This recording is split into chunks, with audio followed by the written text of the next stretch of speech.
ఆ రోజున చేత కాక మిమ్మల్ని పంపలే నేను.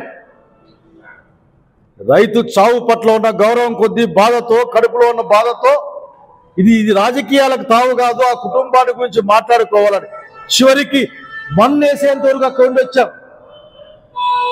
ఒక్కరైనా వచ్చారా? ఇన్ని మాటలు మాట్లాడిన మీరు శవంతో పాటుగా ఎక్కడైనా ఒక్కరు వచ్చారా? ఏమైనా మాటలు చదువు చెప్పించాం. ఏమది అక్కడ ప్రజాప్రతినిధులు అంటే వాళ్ళ బాధ్యత అది. దానికి ఏం నేను పెద్ద విషయం పట్టుకోవడంలే. అసలు నేను అనుకున్నా వస్తారేమో, ఎల్లుట్ల దాకా వచ్చి పాపం ఈ యొక్క నాగలింగాన్ని గౌరవంగా పంపిస్తారేమో అనుకున్నా నేను. ఒక్కరు కూడా రాలే.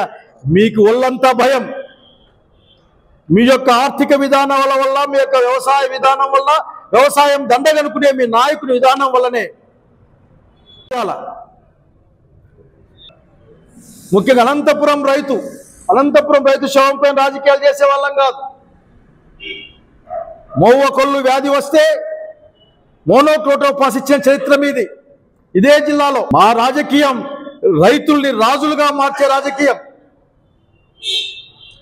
రాజశేఖర రెడ్డి గారు కానీ, జగన్మోహన్ రెడ్డి గారు కానీ మా విధానం రైతు రాజుగా ఉంచడం ఎట్లా, రైతు ధైర్యంగా ఉండడం ఎట్లా, రైతు భరోసాగా బతకడం ఎట్లా వేసి రైతుల్ని రాజులుగా మార్చే రాజకీయం.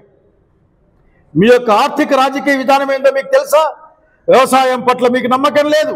వ్యవసాయం అంటే సరిపోదు మీ దగ్గర, ఉరికి చెప్పుకునే కంటే ఆ చెట్ల కింద కూర్చొని మాట్లాడుకోవడం కోసం, లేదంటే బురదలో దిగి. ఈ రాజకీయ విధానం ఏంటంటే రైతులు శవాలుగా మారడానికి కాళ్ళు ఒకటి పట్టుకోలేదు మేము. మీ కాళ్ళు ఒక్కటే పట్టుకోలే. 2 రూపాయల కిలో అరటికాయలు అమ్ముకుంటే కష్టమైపోయింది. రైతులు గొర్రెలకి ఇడిసిపెట్టినారు. చెట్టు మీదనే పీక్కొని పోతా ఉంటే కూడా వాళ్ళు అద్దెకించడం లేదు.